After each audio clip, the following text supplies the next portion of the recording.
నమస్తే అండి. సో ఈ రోజు ముఖ్యంగా ఇక్కడ రావడానికి గల కారణం ఏంటి? ఈ ధర్నా చేయడానికి గల అంటే కారణం ఏం లేదు సార్, మెగా డిఎస్సి మీద వచ్చిన ఆరోపణల కోసమే మేమందరం ఇక్కడికి స్వచ్ఛందంగా వచ్చాము.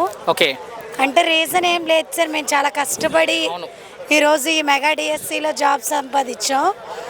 అంటే ఇంట్లో వాళ్ళని వదిలేసి కోచింగ్ సెంటర్లకు వెళ్ళి ఒక 1 year 2 years కష్టపడి వచ్చిన ఈ జాబ్ కోసం వచ్చిన ఆరోపణలు నిజం కాదు అని మా వాయిస్ ఓవర్ ఇవ్వడానికి వచ్చాం సార్. ఇంత కష్టపడితే జాబ్ వచ్చిందని మనకు అర్థమవుతుంది, కానీ అదేం తెలియకుండా రకరకాలుగా మాట్లాడుతున్నారు. ఇది దగా డిఎస్సి అంటున్నారు, వాళ్ళకి ఏం చెప్తారు మీరు?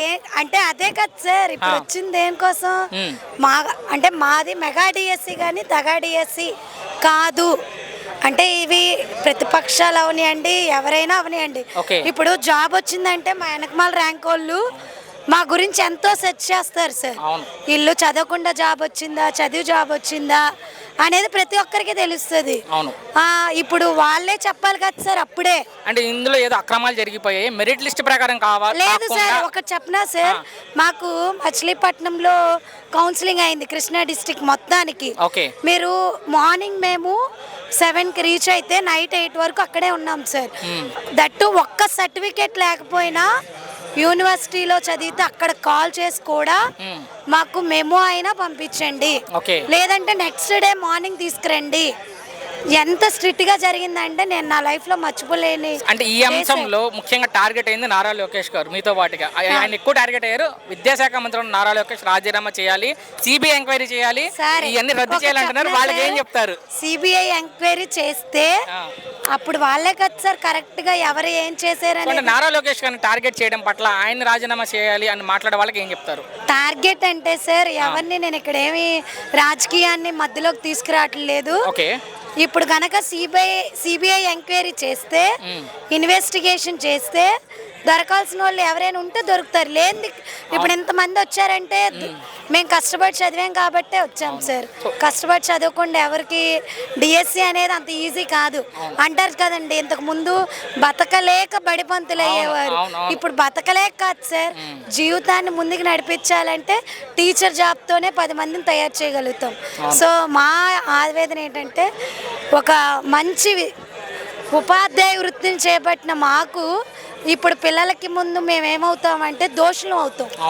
ఆ రీజన్ కోసమే మేము ఈరోజు ఎక్కడి నుంచో వచ్చి మేము అందరి ముందు మేము ఉపాధ్యాయ వృత్తిని చేపట్టి దొంగతనంగా అక్రమాలు చేసి జాబ్లోకి రాలేదు. ఇది ఎవరైతే మనసుల్లో అనుకుంటున్నారో వాళ్ళందరికీ నిరూపించబడుతుందని వచ్చాం సార్. సార్ శ్రీయలూరు జిల్లా పరిషత్ హై స్కూల్లో ప్రజెంట్ సోషల్ టీచర్గా పనిచేస్తున్నాను సార్. మెగా డిఎస్సిలో నాది 4th rank, district 4th rank అండి. అండ్ ఎక్కడా కూడా ఎటువంటి అవకతవకలు అయితే లేవు సార్. మేము ట్రాన్స్పరెంట్గానే రాసాం, జెన్యూన్గా. 2020లో బీఈడీ అయింది, 7 సంవత్సరాల నిరీక్షణ తర్వాత కష్టపడే వచ్చాం తప్ప డబ్బులు ఇచ్చి కొనుక్కునేంత స్తోమత మాకు లేదు. ఇందులో ఎటువంటి ఫ్రాడ్ అయితే మాకు అనిపించలేదు. అంత కష్టపడి తెలుసా కష్టం అనేది, అంత కష్టపడి జాబ్ కొట్టిన తర్వాత ఇలాంటి మాటలు విన్నప్పుడు బాధేస్తుంది సార్. ఇప్పుడు ఎవరో అంటే బేసిక్స్ కూడా తెలియని వాళ్ళు ఫ్రాడ్ అంటారు కదా, అంటే వాళ్ళకి ఎక్స్ప్లెయిన్ ఇచ్చుకోవాల్సిన పరిస్థితి తీసుకొచ్చారు. ఓకే, జెన్యూనిటీ ప్రూవ్ చేసుకునే వచ్చాం, అర్థమైందా?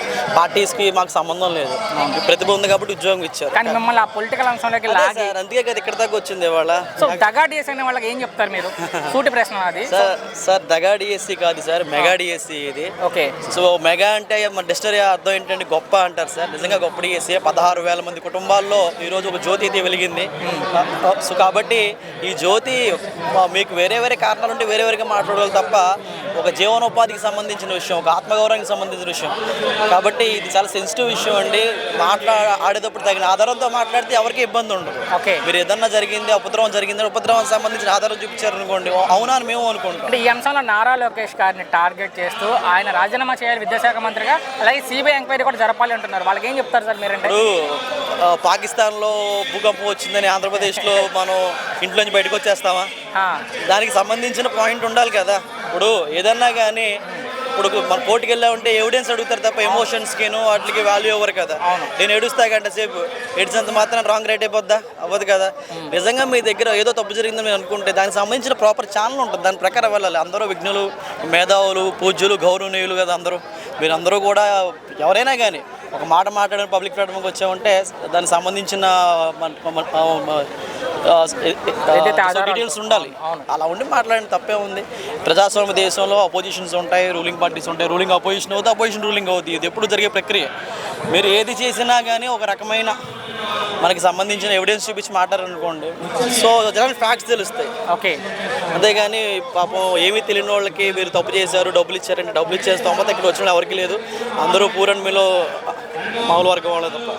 థ్యాంక్స్ అన్న. ముఖ్యంగా నారా లోకేష్ని టార్గెట్ చేశారు ఈ అంశంలో. విద్యాశాఖ మంత్రిగా ఉన్నటువంటి నారా లోకేష్ రాజీనామా చేయాలి, ఇది వాళ్ళ ప్రధాన డిమాండ్. ఏం చెప్తారు దాని గురించి? సార్, మేము గతంలో డిఎస్ఎల్ రాస్తున్నాం.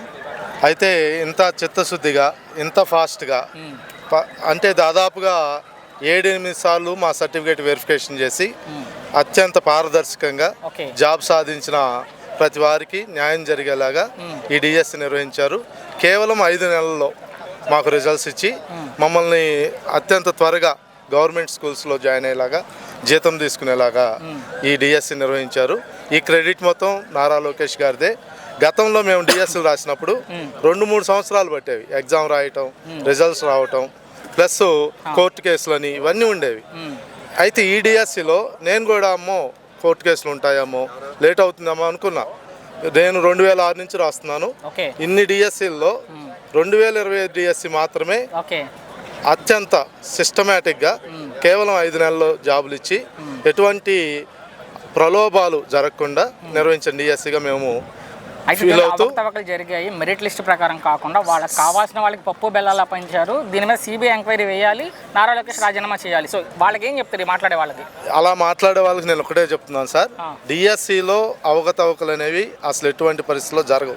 ఓకే, ఈ డిఎస్సిలో జరగకుండా మా సర్టిఫికేట్ గతంలో నేను 2008 కూడా మా మిస్సెస్ జాబ్ వచ్చింది. అప్పుడు సర్టిఫికేట్ వెరిఫికేషన్ అప్పుడు వెళ్ళినప్పుడు కేవలం ఒకసారి మా సర్టిఫికేట్ చూసి జాబ్ అపాయింట్మెంట్ ఇచ్చారు. అయితే ఈసారి మాన్యువల్గా సర్టిఫికేట్ వెరిఫికేషన్ చేశారు. ఎంఈఓలు 2-3 సార్లు మరలా రీవెరిఫికేషన్ చేశారు. అందులో ఏమైనా సర్టిఫికేట్లు కొరవైతే మళ్ళీ తీసుకోవటం, అంటే చాలా చిత్తశుద్ధిగా పారదర్శకంగా ఈ డిఎస్సి నిర్వహించారు. లోకేష్ గారి క్రెడిట్ మాత్రమే. ప్రతిపక్షాలు మాట్లాడుతున్న ఈ అవాంఛనీయ మాటల్ని మేము ఖండిస్తున్నాం. అందుకే ఇవాళ వేలాది మంది మేము ఇక్కడ ఈ ర్యాలీలో పాల్గొనడానికి వచ్చాం. ప్రతిపక్షాలు ఈ విమర్శలను ఆపాలని మేము కోరుకుంటున్నాం ఈ ర్యాలీ పట్ల. ఎందుకంటే ఇంతమంది టీచర్లు ఇక్కడికి వచ్చే సందర్భం ఏంటి అంటే గత ప్రభుత్వం ఇంతవరకు ఒక డిఎస్సి నోటిఫికేషన్ కూడా ఇవ్వలేదు. కానీ ఇప్పుడు ఇచ్చినటువంటి డిఎస్సి నోటిఫికేషన్ మీద కొన్ని విమర్శలు చేస్తూ ఉంటారు. ఆ విమర్శలను తిప్పికొట్టాలనే ఉద్దేశంతో ఇంతమంది మెగా డిఎస్సి 2025 ఉపాధ్యాయులు అందరం ఇక్కడ గ్యాదర్ అవ్వటం జరిగింది అండి. ఈ ప్రభుత్వం అనేది ఈ ఎగ్జామ్ని ఎంతో పారదర్శకంగా ఎటువంటి ప్రలోభాలు అనేది గురి కాకుండా, ప్రలోభాలు పెట్టకుండా ఎగ్జామ్ అనేది కండక్ట్ చేసింది. కానీ వాళ్ళు ఇంతవరకు ఒక నోటిఫికేషన్ కూడా ఇవ్వకుండా ఇచ్చినటువంటి అభ్యర్థుల్ని ఇలా ఆత్మగౌరవాన్ని భంగపరిచే విధంగా మాట్లాడటం ఇది చాలా అమానుషం అండి. ఇటువంటి చర్యలు మేము తీవ్రంగా ఖండిస్తున్నాము. రాబోయే రోజుల్లో ఇటువంటి ప్రభుత్వానికి ప్రజలు బుద్ధి చెప్పేటటువంటి రోజు దగ్గరలోనే ఉన్నది. అంటే ఎన్నో సంవత్సరాల కష్టం ఫలితమే ఈ జాబ్ అనేది. ఎన్నో సంవత్సరాలు, ఇంకా 2018 తర్వాత 2025లో ఈ నోటిఫికేషన్ వచ్చిందండి. దగ్గర 7 సంవత్సరాలు. ఈ 7 సంవత్సరాల నుంచి కూడా కోచింగ్ సెంటర్లు అమ్మటే ఇంటికాడ కూర్చొని చదువుకునేటటువంటి వాళ్ళు తల్లిదండ్రులను వదిలిపెట్టి కోచింగ్ సెంటర్లో ఫీలకు వెళ్ళి ఫీజులు కట్టి, హాస్టల్ రూములు రెంట్లు కట్టి, పిల్లల్ని వదిలిపెట్టుకొని ఇవన్నీ చేసి ఇంత కష్టపడి ఉద్యోగం సాధించినటువంటి ఉద్యోగుల మీద ఈ విధంగా విమర్శలు చేయడం అనేది చాలా బాధాకరమైనటువంటి విషయం. రాబోయే రోజుల్లో ఖచ్చితంగా గత ప్రభుత్వానికి, ఈ జగన్ గవర్నమెంట్కి ప్రజలు ఖచ్చితంగా బుద్ధి చెబుతూ ఉన్నారు, చూస్తూనే ఉన్నారు. మీరు చేసేటటువంటి మాటలు కానీ జనాలు వింటానే ఉన్నారు. కానీ దయచేసి ఇటువంటి మాటలు మానుకోవాలని నేను వైసీపీ ప్రభుత్వానికి విన్నవించుకుంటున్నానండి. రాజకీయ పరంగా ప్రత్యర్థులు అనవసరమైన విధంగా మాట్లాడటం కన్నా వాస్తవాలు తెలుసుకుంటే బాగుంటుందని నేను కోరుకుంటున్నాను. నేను 2018 నుంచి ప్రిపరేషన్లో ఉన్నాను. 2014 ఎప్పుడైతే డిఎస్సి వస్తుందనే గవర్నమెంట్ ప్రకటించిందో అప్పటి నుంచి పూర్తి ప్రిపరేషన్ 14 గంటల నుంచి 16 గంటలు రోజు ఒక టైం టేబుల్ ప్రకారం ప్రణాళికాబద్ధంగా 1 సంవత్సరం పాటు గట్టిగా కష్టపడితే వచ్చిన ఉద్యోగం సార్. దయచేసి మా యొక్క అనుభవాలను కూడా గౌరవిస్తారని ఆశిస్తున్నాను. ఇంత కష్టపడితే వచ్చిన ఉద్యోగం గురించి రకరకాలుగా మాట్లాడుతూ దగాడి వేసి అంటూ దుష్ప్రచారాలు చేస్తూ ఆ మాటలు విన్నప్పుడు ఏమనిపిస్తుంది మీకు? అంటే మేము అంత కష్టపడ్డాం కదా, కొద్దిగా బాధ అనిపిస్తుంది. కానీ వాళ్ళు కూడా కొద్దిగా మా గురించి ఆలోచిస్తే బాగుంటుందని కోరుకుంటున్నాను. నాకు తెలిసి ఎంత కష్టపడితే వస్తుంది అన్నది జాబ్ అనేది.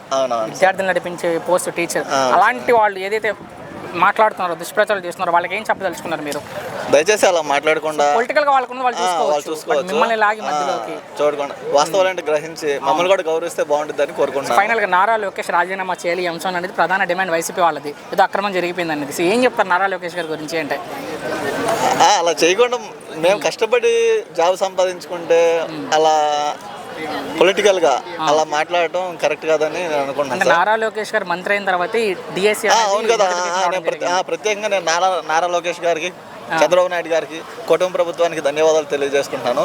2025 డిఎస్సీ ఎప్పుడైతే పోస్ట్ వస్తుంది, 2000 డిఎస్సీ ఎప్పుడైతే నోటిఫికేషన్ రిలీజ్ చేశారో అప్పుడు మాకు చాలా సంతోషంగా ఉంది. ఇప్పుడు 2018లో జరిగింది సార్, మళ్ళీ 2025 వరకు డిఎస్సీ లేదు. మళ్ళీ రేపు అక్టోబర్లో నోటిఫికేషన్ నోటిఫికేషన్ ఆల్రెడీ వచ్చిందని చెప్పారు. అవును, వాళ్ళకి నేను తర్వాత వచ్చే డిఎస్సికి ప్రిపేర్ అయ్యే వాళ్ళకి చెప్పాల్సింది ఏంటనుకుంటే, మెయిన్ ప్రణాళికబద్ధంగా మీరు ఒక టైం టేబుల్ ప్రకారం కష్టపడి చదవండి, తప్పనిసరిగా జాబ్ వచ్చింది. ప్రత్యర్థులు ఏదైతే రాజకీయ పరంగా విమర్శలు చేస్తారో వాటిని మీరు పట్టించుకోవద్దు. కష్టపడి చదివితే మీకు ఫలితం ఉంటుందని నేను గట్టిగా నమ్ముతాను.